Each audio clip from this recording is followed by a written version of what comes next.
Bakasyon na naman ng mga pamangkin ko sa school kaya napadpad na naman sila dito sa Manila. At tinanong ko sila kung gusto nilang itry mag-scooter dito sa BGC. At ang sagot naman nila agad ay oo. Bago mo pala magamit itong scooter dito sa BGC, ang unang gagawin mo ay i-scan ang barcode sa my scooter at kailangan i-download ang apps nila. At kapag na-install mo na yung apps ay may instruction ka na dapat sundin para mapaandar ang scooter. At pwedeng Gcash pala ang gagamitin mo dito para sa payment. At kailangan may 300 pesos ka sa Gcash mo. May tatlong price doon na pwede mong piliin, 300 pesos, 500 pesos at 1,000 pesos. 45 pesos pala kada 10 minuto ang rate nila. At halos naka-isang oras kaming nag-enjoy sa kakaikot gamit ang scooter. At sa tatlong scooter ay umabot kami ng 630 pesos ang na-consume namin. I-try nyo ito at sobrang nakaka-enjoy.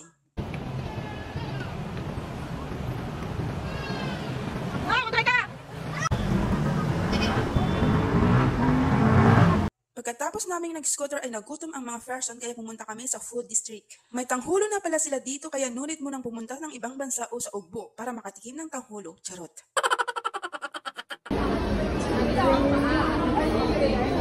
Ang price pala ng tanghulo nila dito ay may 150 pesos, 120 pesos at 240 pesos naman yung mix nila.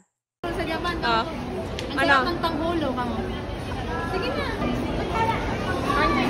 At ang sarap ng strawberry nila at hindi maasim. Ganon din ang green muscat nila. Sarap.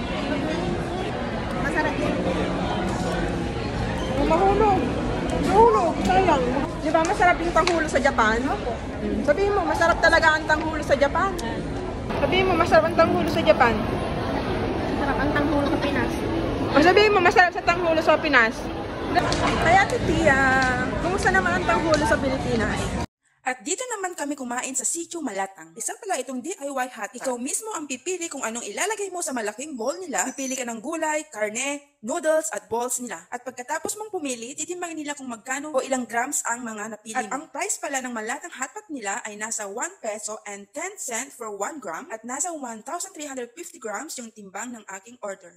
At nasa 1,485 pesos ang bill namin at with rice na po yun. At kapag naman mag-extra rice ka ay nasa 20 pesos ang kanilang extra rice. At 50 pesos naman ang kanilang Coca-Cola. At tatanungin ka pala nila kung anong klaseng luto ang gagawin nila. Mayroon silang hot pot, dry pot, or mixed pot. Tatanungin din nila kung anong spice level ang gusto mo. May mga iba't ibang sauce din sila dito. Sa sobrang sarap ng hot pot nila dito, nag-enjoy kaming lahat bukod lang dito sa isa kong pamangkin. Dahil sa mais at Coca-Cola lang siya nag-enjoy. Kung itong dalawang pamangkin ko ay rice is life, sa kanila ito namang isa, soft drink is life naman sa kanya.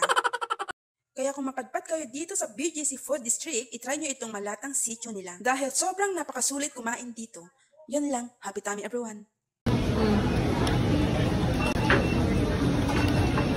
Yummy.